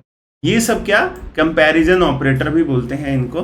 ठीक है, तो ये क्या होते हैं, ये कंपेयर करते हैं दो चीज़ों को। जैसे ये अर्थमेटिक ऑपरेटर जो हैं, ये क्या करते हैं, दो चीज़ों पे मैथमेटिकल ऑपरेशन परफॉर्म करते हैं। जैसे प्लस कहीं पे लिखा हुआ है आपने, तो जैसे इसको देखो आप, कहीं पे प्लस लिखा हुआ है 2 + 9, तो क्या करेगा, ये प्लस क्या है, ऑपरेटर है, तो 9 और 2 को क्या कर देगा, वो ऐड कर देगा। इसी तरह ये डिवाइड होगा तो 2 को 9 से डिवाइड कर देगा। ठीक है, अब ये जो क्या है, ये सब हैं कंडीशनल ऑपरेटर्स। ठीक है, आप इनको कंपैरिजन ऑपरेटर भी बोल सकते हो। ठीक है, कंपैरिजन ऑपरेटर ये क्या करता है, एक दूसरे में कंपैरिजन प्रोवाइड करते हैं। कंपेयर मतलब एक नंबर को, चाहे एक वैल्यू को दूसरे वैल्यू से कंपेयर करते हैं। अब ये कैसे कंपेयर करते हैं, तो और कंपेयर करने के बाद ना ट्रू और फॉल्स रिटर्न करते हैं। ठीक है, जैसे मान लो 2 > 3 लिखा हुआ कहीं पे, जैसे ये ग्रेटर देन है ना, ये ग्रेटर देन वाला ऑपरेटर क्या है, ये भी कंडीशनल ऑपरेटर है। ठीक है, ये क्या करता है, ये 2 को 3 से कंपेयर कर रहा है ये। ठीक है, अब कंपेयर कर रहा है तो ट्रू और फॉल्स रिटर्न करेगा। तो देखो पहले, ये 2 बड़ा है क्या, ये 2 3 से बड़ा है क्या, नहीं बड़ा है, तो क्या आएगा यहाँ पे, रिजल्ट फॉल्स आएगा। तो उसको कैसे चेक करेंगे, एक बार कंसोल लॉग करते हैं। ठीक है, कंसोल डॉट लॉग 2 > 3 ऐसे करते हैं, देखते हैं क्या आ रहा है। देखो फॉल्स आया है, ये फॉल्स आया, क्यों, क्योंकि 2 जो है > 3 है ही नहीं। हाँ, अगर मान लो 5 लिख देते हैं, 5 > 3, तो ये देखो ट्रू आ रहा है, क्यों, क्योंकि 5 जो है एक्चुअल में 3 से बड़ा है, तो ये ग्रेटर देन हुआ। सेम लेस देन है तो देखो फॉल्स आएगा, क्योंकि 5 छोटा नहीं है। अब ग्रेटर देन इक्वल टू आता है तो देखो क्या आ रहा है, ट्रू आ रहा है, क्योंकि 5 या तो बराबर है, मतलब या तो इक्वल में है या तो बड़ा है, ये ग्रेटर देन इक्वल टू आता है। लेस देन इक्वल टू ऐसे लिखते हैं, ठीक है, तो देखो फॉल्स आएगा बिकॉज ना तो बराबर है ना ही इक्वल है। और एक आता है इक्वल टू, ये देखता है कि दोनों बराबर है कि नहीं। तो क्या 5 3 के बराबर है? नहीं, इसलिए फॉल्स आ रहा। अगर 5 को 5 के बराबर लिखते तो आता है ट्रू हमारे पास। ठीक है, अब यहाँ पे एक ट्रिक है कि ये 5 जो है नंबर है, अगर ये 5 को मैं स्ट्रिंग कर देता तो देखते हैं तो भी ट्रू आ रहा है। क्यों? जबकि ये 5 स्ट्रिंग है और ये 5 नंबर है, फिर भी ये ट्रू आ रहा है। इसलिए एक इंट्रोड्यूस हुआ ट्रिपल इक्वल टू वाला ये। तो ये क्या करेगा, न सिर्फ वैल्यू देखेगा दोनों तरफ, बल्कि टाइप भी देखेगा कि लेफ्ट साइड नंबर है तो राइट साइड नंबर ही रहना चाहिए, नंबर के अलावा कोई चीज़ होगा तो फॉल्स हो जाएगा। तो देखो 5 5 के बराबर तो होता है, लेकिन ये स्ट्रिंग में है और ये नंबर में है, इसलिए फॉल्स आएगा। लेकिन ये यही डबल इक्वल टू के साथ ट्रू आएगा। तो आपको ये ट्रिपल इक्वल टू वाला कॉन्सेप्ट समझ में आ गया कि ये सिर्फ दोनों को बराबरी भी देखता है प्लस उनका टाइप भी देखता है। ठीक है, तो ये तो था हमारे पास कंडीशनल या फिर कंपैरिजन ऑपरेटर। कंडीशनल स्टेटमेंट्स के अंदर डालते हैं, इसलिए कई बार इसको कंडीशनल ऑपरेटर्स भी बोलते हैं। ठीक है, तो अब हम लोग अपना इफ एल्स स्टार्ट करते हैं। इफ एल्स में क्या है, जैसे एल्स तब यूज करते हैं कि जब हमें कोई कंडीशन है कि भाई ये कंडीशन फुलफिल हो तो ये होना चाहिए या फिर ये होना चाहिए। ठीक है, तो suppose let x equal to 20 है। अब ऐसे लिखते हैं इफ x ग्रेटर देन 20। ठीक है, तो यहाँ पे console dot log okay, else में console dot log not okay. ठीक है, तो ये आ रहा है नॉट ओके। क्यों? क्योंकि एल्स वाला पार्ट एग्जीक्यूट किया है। ठीक है, इसको ऐसे भी लिख सकते हो ब्रैकेट्स के अंदर। ठीक है, और इसको भी ऐसे लिख सकते हो कर्ली ब्रेसेस। सिंगल स्टेटमेंट रहता तो वैसे लिखते, अदरवाइज ऐसे लिखते। अब देखो गाइस, ये जो है हमारे पास ट्रू पार्ट है। ठीक है, और ये जो पार्ट है नीचे वाला, ये फॉल्स पार्ट है। और ट्रू और फॉल्स क्या है, ये यहाँ कंडीशन डालते हैं। ये जो है ये कंडीशनल ऑपरेटर अभी बताया था ना इससे पहले, जो greater than, equal to, less than, equal to, है ना। तो यहाँ अगर ट्रू आ जाता है तब तो ये वाला पार्ट, जस्ट उसके नीचे वाला पार्ट रन करेगा। और अगर यहाँ पे फॉल्स आता है, जस्ट उसके नीचे वाला पार्ट रन, ये वाला मतलब एल्स वाला ब्लॉक, इसको ब्लॉक बोलो ना, ये ब्लॉक्स है। ठीक है, तो ट्रू ब्लॉक रन करेगा या फिर फॉल्स ब्लॉक रन करेगा, ये किस पे डिपेंड करता है, ये कंडीशन पे। ठीक है, तो यहाँ एक वैल्यू दी हुई है कि x 20 है, और नीचे हम चेक करें कि अगर x 20 से बड़ा है तो ओके, नहीं तो नॉट ओके। तो क्या x 20 से बड़ा है? तो पहले देखो x क्या है, x 20 है, 20 ही है। ठीक है, तो 20 से बड़ा है? नहीं है, इसलिए नॉट ओके प्रिंट हुआ है। ठीक है, अगर मान लो x इक्वल टू डाल देते हैं तो ये देखेगा कि क्या x 20 के बराबर है। अब गाइज गेस करो, हाँ है, तो ठीक है, ओके प्रिंट हुआ। क्यों? क्योंकि ये ट्रू है, यहाँ पे ट्रू आया है, इसलिए ये ओके प्रिंट। अगर यहाँ पे फॉल्स आता है तो नीचे वाला प्रिंट। ठीक है, अब सेकेंड चीज ये तो था हमारे पास कंडीशनल ऑपरेटर, और इसका यूज आपने देख लिया। ठीक है, यहाँ अब नेक्स्ट टॉपिक स्टार्ट करते हैं जो कि है लूपिंग, और वहाँ पे फॉर लूप और वाइल लूप और भी है, फॉर ईच है, ये सारी चीज़ें हैं, वो भी देखेंगे हम। चलते हैं हम अपने नेक्स्ट टॉपिक। गाइस, अब हमारा जो टॉपिक है वो है लूप्स, यानी कि कंट्रोल स्टेटमेंट्स। इसके अंदर आता है लूप्स। तो हम सबसे पहले देखेंगे फॉर लूप। फॉर लूप देखने से पहले हमें ये जानना पड़ेगा कि लूप का यूज करते क्यों है। लूप का मतलब होता है चक्कर लगाना, यानी रिपीटेशन। ठीक है, तो हम किसी चीज को रिपीट क्यों करते हैं। ठीक है, सबसे पहले यहाँ पे मैं एक कंसोल लॉग करूंगा। ठीक है, और यहाँ पे मैं लिखूंगा हेलो लिखा, तो मैंने यहाँ पे देखो ये हेलो आ गया। ठीक है, अब हेलो मेरे को ना 20 बार लिखना है, तो मुझे क्या करना पड़ेगा, वापस से मुझे ये कंसोल लॉग हेलो लिखना पड़ेगा 20 बार, बट हम इतना नहीं करते हैं, हम ज़्यादा दिमाग लगाते हैं, तो हम क्या करते हैं, इसको कॉपी कर लेते हैं और 20 बार पेस्ट कर देते हैं। ठीक है, तो ये देखो, ये 20 बार के आसपास जितना भी है आपको हेलो यहाँ कॉन्सोल पे लॉग हो गया। यानी कि कोई सा भी कोड अपने को बार बार चलाना है तो हमें उस कोड को कॉपी पेस्ट ही करना पड़ेगा, कोई दूसरा ऑप्शन नहीं है। ठीक है, यहाँ तक कि इसको फंक्शन में भी डालोगे तो भी आपको उसको अगर बार बार कॉल करना है तो बार बार वो फंक्शन का कॉल बैक वाला स्टेटमेंट लिखना पड़ेगा। ठीक है, कॉल वाला। मगर इस चीज को आसान करने के लिए ही लूप बनाया गया है। तो लूप क्या है? लूप बेसिकली ये है रिपीटेशन। देखो इसको लूप के थ्रू कैसे करेंगे, हमारे पास एक लूप आता है फॉर लूप। फॉर लूप में क्या करेंगे, जैसे फॉर लिखते हैं, फॉर लिखने के बाद ये ऐसा एक हमारे पास ब्रैकेट देते हैं और इसमें एक वेरिएबल ले लेते हैं स्टार्टिंग पॉइंट वाला। ठीक है, जैसे मान लो लेट आई इक्वल टू 0, 0 से स्टार्ट करते हैं।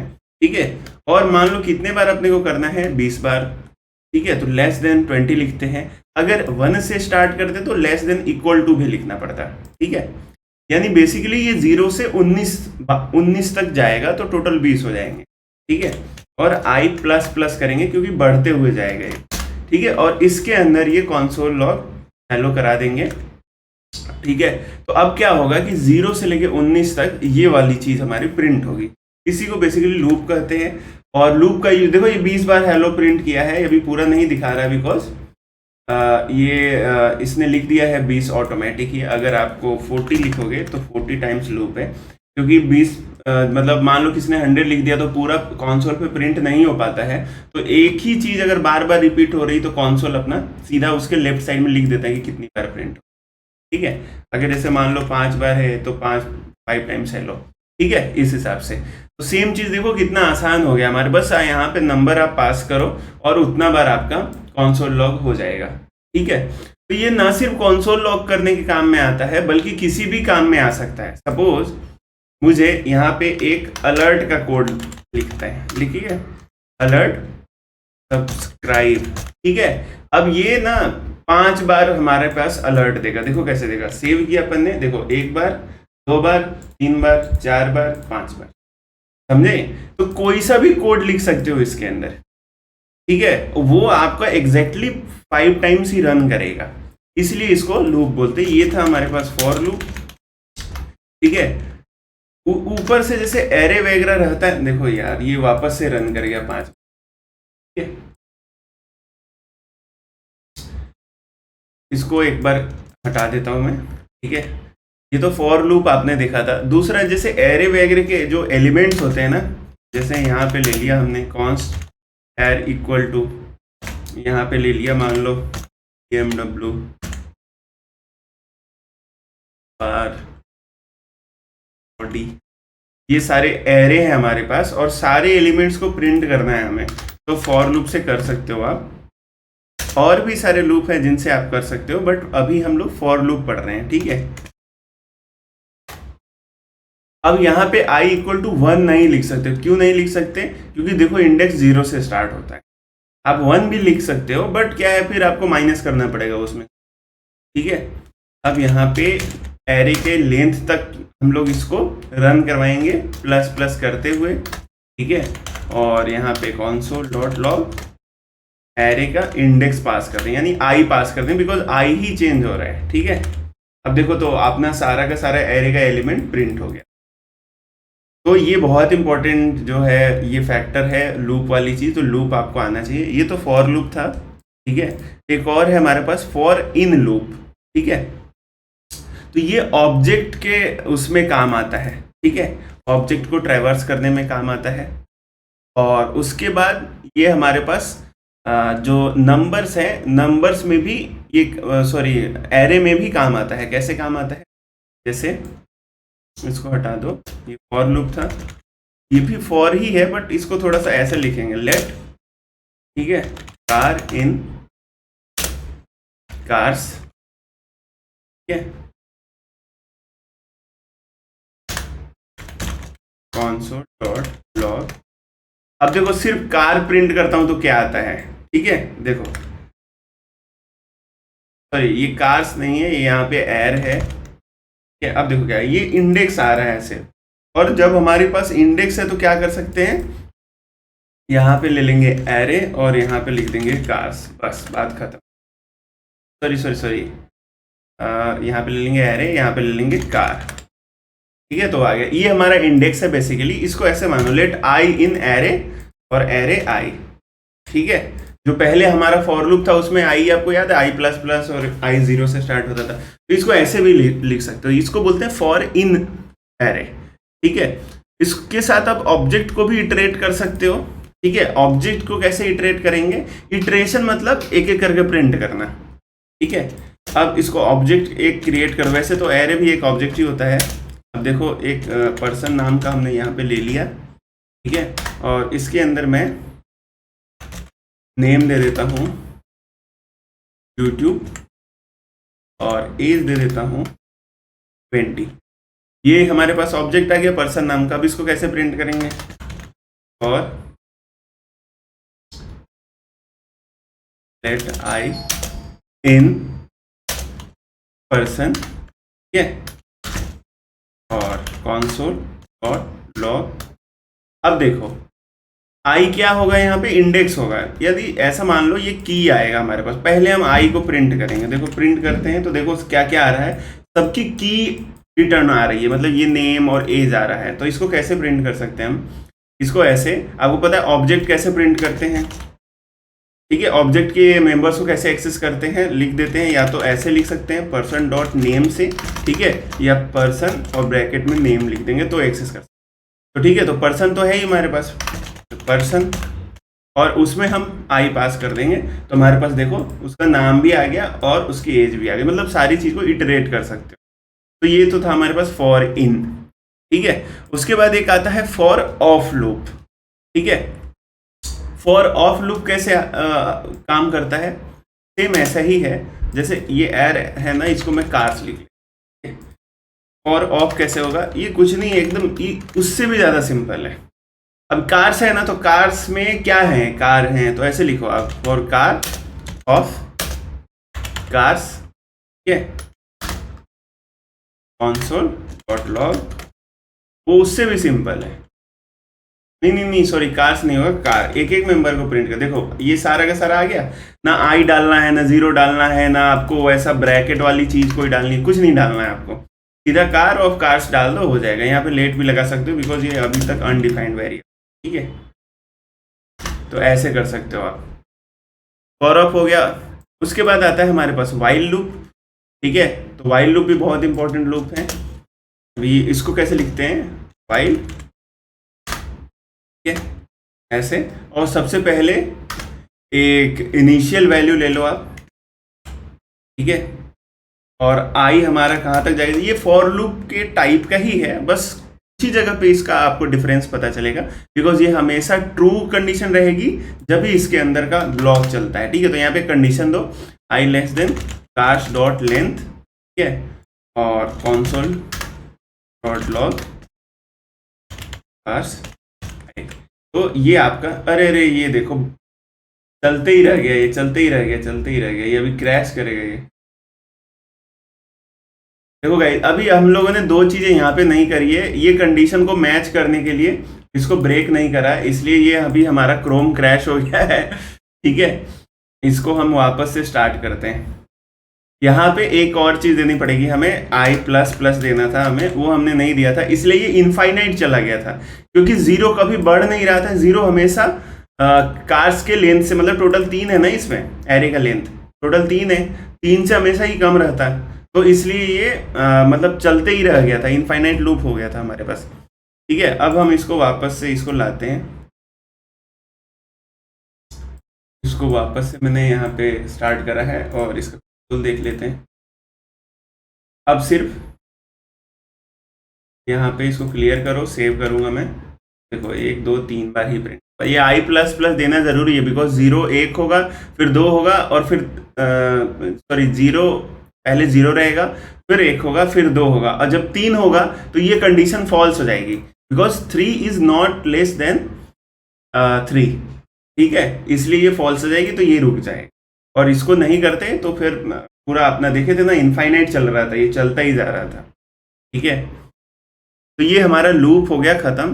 दूसरा एक और चीज कर सकते हैं, एक ब्रेक करके चीज होती है, जहां पे भी उसको लगा दोगे तो ब्रेक हो जाएगा। सपोज ये आई प्लस प्लस हो गया ना, अब इसको मैं ब्रेक, अभी तो 3 बार प्रिंट करेगा ये, ठीक है, फिर ब्रेक कर दिया मैंने तो ये एक ही बार प्रिंट करेगा। क्यों? ये आया, ये कंडीशन ट्रू हुई, अंदर घुसा अपना, ठीक है। यहाँ पे फर्स्ट एलिमेंट जीरो, आई पहले जीरो था उसको प्रिंट किया, फिर आई क्या हो गया 1, के बाद ब्रेक, ब्रेक का मतलब रुक, रुक जाएगा, ये टर्मिनेट हो जाएगा, इस ब्लॉक से बाहर आ जाएगा एग्जीक्यूशन, ठीक है। तो ब्रेक हम तब लगाते हैं जब हमें कोई पर्टिकुलर कंडीशन परफॉर्म करवानी पड़ती है। सपोज हम इसके अंदर ये चाह रहे हैं कि थार पे आके रुक जाए, ठीक है, तो वो कैसे करेंगे हम लोग। तो गाइस जैसे कि मैंने बताया कि ये जो ब्रेक वाली चीज है वो सर्च करने के भी काम में आती है। ये कैसे आएगी कि जैसे मान लो मेरे को सिर्फ इसके अंदर जब थार मिले तभी ये कॉन्सोल लॉक करना है और रुक जाना है, अदरवाइज चलते रहने, मतलब सबको सर्च करेगा, ठीक है। तो इसको ऐसे लिख देंगे, cars I equal to Thar, उसके बाद ये हमारा कॉन्सोल लॉक करेगा, ठीक है। और उसके बाद मैं अगर चाहूँ तो यहाँ पे ब्रेक दे सकता हूँ, ब्रेक हो जाएगा। तो देखो इसने सर्च तो सबका किया है, लेकिन जब ये थार आया है ना, जैसे ही इसको अपना जो डिजायर्ड एलिमेंट था, जो इसको चाहिए था वो मिला है, उसके बाद इसने ब्रेक लगा दिया, मतलब इसको प्रिंट किया और ब्रेक लगा दिया है। तो ये ना तो BMW में प्रिंट किया है और ऑडी तक तो गया ही नहीं है, बिकॉज ब्रेक लग गया पहले ही, थार पहले ही मिल गया है, ठीक है। बाकी सब ये एज इट इज ट्रेवर्स किया है। तो ब्रेक का आपको जैसे डिजायर्ड एलिमेंट मिल जाए या कोई एक कंडीशन सेटिस्फाई हो गई तो आप वहां पे ब्रेक लगा सकते हैं। तो ये हमारा वाइल लूप था, ठीक है। अब हम चलते हैं नेक्स्ट टॉपिक पे। तो अब देखते हैं गाइस कि जावास्क्रिप्ट के अंदर क्लासेस कैसे बनाएं। जावास्क्रिप्ट के थ्रू आप ऑब्जेक्ट ओरिएंटेड कोड्स भी लिख सकते हैं, क्लास वगैरह बना के ऑब्जेक्ट, और फिर उसके मेथड्स वगैरह एक्सेस करते हैं, है ना। वो कैसे करते हैं वो, पर उससे पहले हम ये देखते हैं कि क्लास का यूज कहाँ। देखो जब हमारे पास बहुत सारे मेथड्स को, बहुत सारे वेरिएबल्स को, बहुत सारे फीचर्स को किसी एक चीज के अंदर ग्रुप करना पड़ता है, ग्रुप को ही हम क्लास बोलते हैं, ठीक है। और एक क्लास क्या होता है, अपने अंदर बहुत सारा कलेक्शन किए हुए रहता है, किस चीज का, वेरिएबल्स का और फंक्शन, ठीक है। तो वो कैसे बनाते हैं, इसके अंदर क्लास बनाएंगे, क्लास करेंगे, लेकिन यहाँ देखो टैग के अंदर क्लास, सपोज प्रिंट करके एक क्लास बना, ये हमारा क्लास क्रिएट हो गया। क्लास के अंदर एक चीज हमें ठीक है, कंस्ट्रक्टर बेसिकली क्या होता है, ये एक मेथड ही होता है, बट ये जैसे ही क्लास को कोई इनिशियलाइज करता है उसी कॉल हो जाता है, ठीक है। इनिशियलाइजेशन आते ही ये कॉल हो जाता है। देखो जैसे ये कंस्ट्रक्टर है, इसके अंदर मैंने ये console डॉट लॉग और int ठीक है। अब ये क्लास बन गया ना, तो क्लास को यूज कैसे करते हैं, यूज करने के लिए variable cost is equal to printing, ठीक है। और जैसे ये चीज लिखेंगे तो यहाँ पे स्टूडेंट क्लास है, और इसके अंदर जो कंस्ट्रक्टर है ना, ये जब जब क्लास हमारा इनिशियलाइज होगा, जब जब जैसे अपन ने किया, इसको सेव किया, तो देखो ये कॉल एक कॉल फंक्शन, और इवन आप इसके अंदर से, और इसके अंदर से आप वैल्यू, तो जैसे एक हम लोग फंक्शन मेथड मतलब, ठीक है, एक फंक्शन का काम है, ये इसका काम है सिर्फ मेरे को हेल्प आना करेंगे,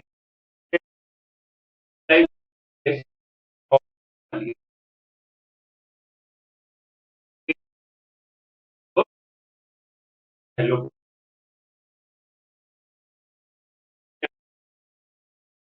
तो क्लास बेसिकली क्या है, होल्ड किया हुआ है, ये मेथड को होल्ड किया हुआ है, ये मेथड को, ठीक है। तो ऐसे आप जावास्क्रिप्ट के अंदर क्लास बना, थोड़ा सा मॉड्यूल्स भी देख लेते हैं कि मॉड्यूल्स क्या होते हैं। तो मैं बता देता हूँ, ठीक है। यहाँ पे मैंने एक मॉड्यूल डॉट जेएस करके मॉड्यूल बनाया। तो मॉड्यूल क्या होता है, ही होता है, सेपरेट फाइल में लिखा हुआ रहता है, और उस फाइल से इस फाइल के अंदर हम उसका यूज़, ठीक है? और मॉड्यूल के अंदर 2 चीज़ें होती है, एक एक्सपोर्ट होता है और एक इम्पोर्ट होता है। तो मैं डिलीट कर देता हूँ। जैसे मैंने यहाँ पे लिखा कॉन्स नेम, ठीक है?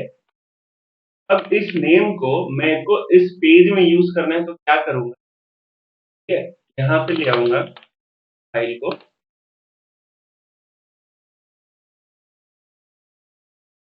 ये module.js है, अभी तो जस्ट एक ये लाइब्रेरी है, एज़ अ मॉड्यूल यूज़ नहीं कर रहे हैं, ठीक है? और इसको यहाँ पे हम डाल देते हैं। अब जो नेम वाला वेरिएबल है इसको आप यूज़, अगर मैं console.log करूँ, ठीक है? तो यहाँ ये यूज़ आता है। वेरिएबल का आप यहाँ पे, ठीक है? इस तरह से बहुत सारे वेरिएबल्स हैं। यहाँ पे एक ऐज करके एक वेरिएबल है, ठीक है? ऐज वेरिएबल है और ऐज को आपको इधर यूज़ करना है। देखो नेम अगर मैं ऐज अगर, तो वहाँ से ये एज़ अ लाइब्रेरी अभी का। इसको मॉड्यूल में कैसे करते हैं? मॉड्यूल क्या होता है? ये भी सेपरेट कोड होता है, बट आपका जो चीज़ इधर से आप एक्सपोर्ट करोगे, यहाँ से जब आप एक्सपोर्ट करोगे, एक चीज़ यहाँ पे उसका आप यूज़, या ऐसे कहे कि सिर्फ मेरे को ऐज यूज़ करना है। अब जैसे यहाँ पे ये module.js आपने पूरा लगाया ना, इसके अंदर नेम और ऐज दोनों आ जा रहे हैं, ठीक है? देखो आप, नेम और ऐज दोनों आ जा रहे हैं। मगर आप ये चाहते हो कि नहीं भाई, इधर से सिर्फ मेरे को नेम उठाना है, ऐज नहीं उठाना, ठीक है? ऐज मैं अपना यूज़ करूँगा या फिर अ, नहीं यूज़ करूँगा, ठीक है? तो आपको क्या करना पड़ेगा, इसको मॉड्यूल बनाना। अभी तो ये एक पूरी फाइल है, पूरी की पूरी फाइल इस वेब पेज में लोड होगी। ऐसे ही 1000 लाइन्स का कोड होगा, सारा लोड हो जाएगा। सिर्फ आपको नेम यूज़ करना है, बट पूरा का पूरा आपके वेब पेज में लोड हो जाएगा। तो इसको करने के लिए सिर्फ यहाँ पे आप लगा दो एक्सपोर्ट, और ये ऐज में मत लगाओ, ठीक है? आपको सिर्फ नेम यूज़ करना ना, इधर से और इसको यूज़ करने का क्या तरीका है, यहाँ पे लिखेंगे script type equal to module, ठीक है? और ऐसे स्क्रिप्ट बंद करेंगे। अब मैंने यहाँ पे क्या एक्सपोर्ट करा? नेम। सिर्फ मैं नेम को अगर यूज़ करना है मुझे, put name from,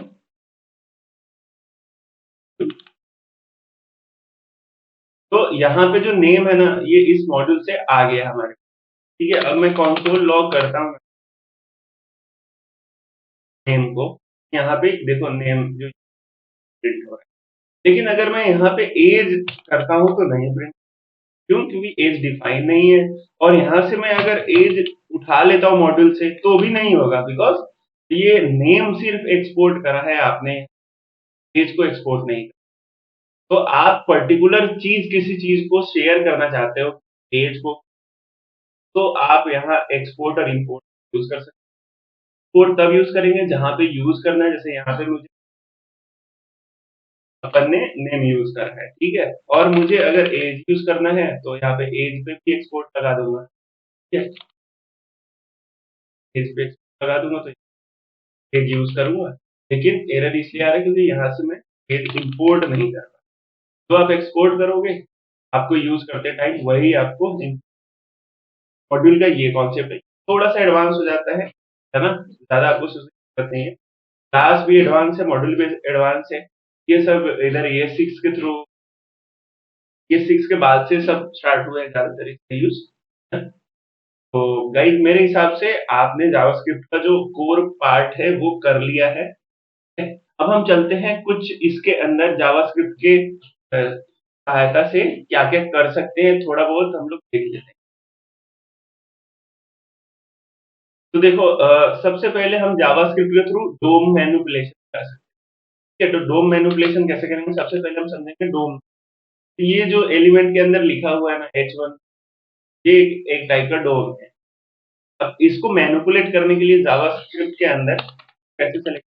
document dot get element, क्योंकि यहाँ पे आईडी दी हुई है, यहाँ पे गेट एलिमेंट बाय आईडी करके एक तो, और उसकी आईडी डालेंगे, टेस्ट करके एक आईडी है, और इसका मेथड फिर एक इनर एचटीएमएल करके है। उसमें आप लगाओगे ना इनर एचटीएमएल टेस्ट करना, तो यहाँ पे हेलो डाल दो, सेव करूंगा ना तो ये वाली लाइन जो है रिप्लेस हो जाएगी, ठीक है? वाली लाइन जो है रिप्लेस हो जाएगी। सेव किया मैंने,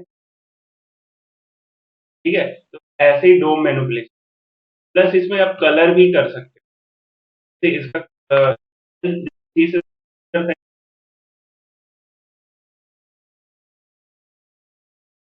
स्टाइल, मान लो इसका कलर मेरे को चेंज करना है, तो रेड, ठीक है, तो कलर है वैसे ही बैकग्राउंड कलर भी है,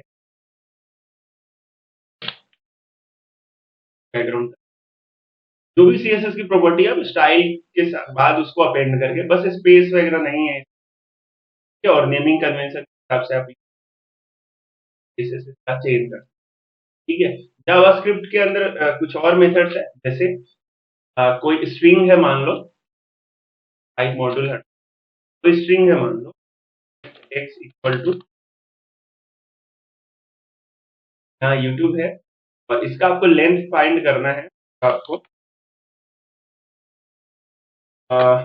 एक्स डॉट लेंथ लिख दोगे आप, यहाँ पे लेंथ कितने कैरेक्टर का बता दे रहा है, तो ये 7 कैरेक्टर, ठीक है।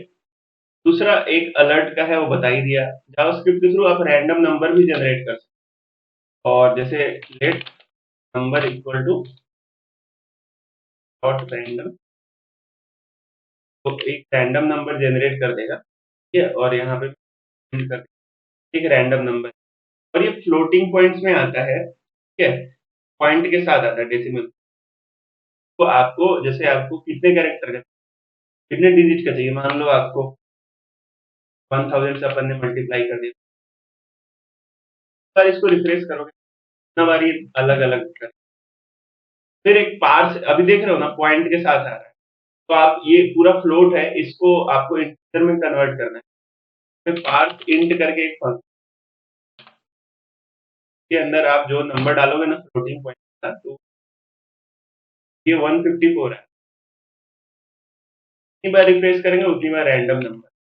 ये कब काम आता है गाइस, ये आता है काम जैसे ओटीपी वगैरह है रेट करना, वहाँ पे आपको मैच डॉट रैंडम, जो डॉट लेंथ वाली चीज है ना, वो आप एरे के साथ भी लगा सकते हैं, ये है एक एरे, और इसका आपको लेंथ कैलकुलेट करना है, ठीक है, तो लेंथ के लिए एक्स और डॉट लेंथ, 4 एलिमेंट है इसका, और एक तो आपने अलर्ट वाला देखा ही है, वो अलर्ट कर सकते हैं। तो जावास्क्रिप्ट के अंदर एक इवेंट करके भी चीज, जैसे अभी मेरे को इसका कलर जो है ना रेड चेंज करना है, तो मैं क्या लिखूंगा, डॉक्यूमेंट बाय आईडी की आईडी देंगे टेस्ट, ठीक है, और को स्टाइल देना है मेरे को कलर रेड, ये कलर रेड हो जाए, बट मैं ये चाहता हूँ बटन, एक बटन पे क्लिक करूँ तब जाके ये चीज चेंज हो, तो वहां पे आता है इवेंट, ठीक है, एक मैं बटन बनाता हूँ कलर करके, ठीक है, अब मैं चाहता हूँ कि इस पे क्लिक करूँ ना तब जाके ये चेंज, तो एक इवेंट यहाँ पे करना पड़ेगा, और क्लिक पे करना है मुझे, यहाँ पे ऑन क्लिक करना पड़ेगा, ऑन क्लिक, ठीक है, और ये जो कोड है ना इसको ही डाल देते हैं, सेव कर देता हूँ, जैसे इस पे क्लिक करूंगा नहीं चेंज हो रहा है, तो यहाँ पे गलत आ गया, ये आप क्योंकि अंदर भी डबल कोट है, तो यहाँ पे बाहर आपको सिंगल कोट का, अब मैं जैसे इस पे क्लिक करूंगा ना,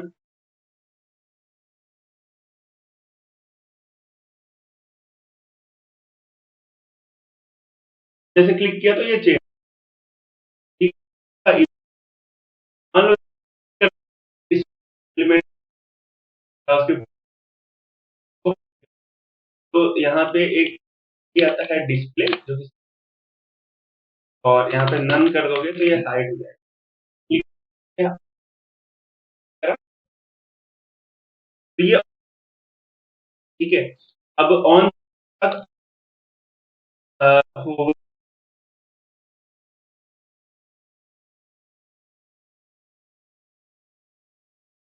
ऑन करेंगे, डबल क्लिक पे करना है, ऑन लगा दिया, तो ये एक तो नहीं, क्लिक करोगे नहीं होगा, ऊपर और क्लिक करो नहीं होगा, लेकिन 2 बार जैसे क्लिक किया ना तो वो हाइड हो गया। तो ये इवेंट है ऑन डबल क्लिक, ठीक है। आप इसको फंक्शन के थ्रू भी कॉल करा सकते हो, ठीक है। आप इसको फंक्शन के थ्रू भी कॉल करा सकते हो। यहाँ पे आपने चेंज करें, ठीक है। और यहाँ पे आपने डाल दिया कोड, कोड डाल दिया आपने, और ऑन क्लिक पे आपने ये चेंज फंक्शन जो है ना वो आपने कॉल कर, जैसे क्लिक करोगे वो हो गया। डबल क्लिक पे है ना, चूंकि ऑन डबल क्लिक अपन ने लगाया इस, ये तो ये इवेंट है। तो इस तरह से आप दूसरा एक चीज और है, जैसे आपके पास कोई इनपुट बॉक्स है, इवेंट का एक और जगह यूज, सपोज मेरे पास एक इनपुट बॉक्स है यहाँ पे, और मैं ये चाहता हूँ कि यहाँ पे टाइप या नीचे ये कितना लेटर का टाइप किया उसने, ठीक है, उसका लेंथ बता दे कि भाई कितना है, ठीक है। तो इसके लिए क्या है, सब एक फंक्शन बना देते हैं काउंट करने, कितने कैरेक्टर्स उसने टाइप किए हैं इसके अंदर, ठीक है। तो यहाँ पे एक फंक्शन बनाते हैं,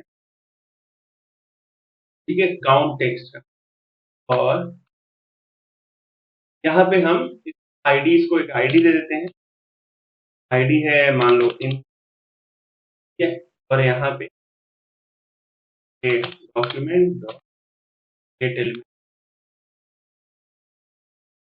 आईडी दे देंगे और इसकी वैल्यू ले, तो वैल्यू ले लिया हमने, और इस वैल्यू को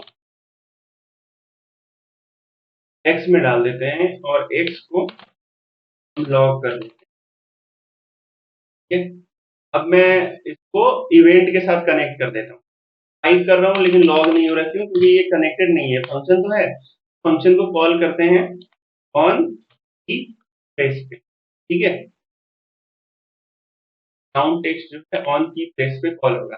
जैसे यहाँ पे मैं टाइप करूंगा ना, देखो जैसे जैसे टाइप कर रहा हूँ वैसे वैसे इसके अंदर जो कैरेक्टर्स हैं, जो वैल्यू है उसका, देखिए इसको अगर मैं जब वैल्यू प्रिंट करवा सकता हूँ तो लेंथ भी देख सकते हैं, लेंथ ले लिया अपन ने। अब लिखता हूँ, देखो यहाँ पे लेंथ प्रिंट कर रहा है, ठीक है। अब मैं ये चाहता हूँ कि इसको ऊपर डिस्प्ले करा दूं, यहाँ पे एक स्कैन ले लेता हूँ और इसकी एक आईडी दे देता हूँ, आईडी है इसका account, और यहाँ पे मैं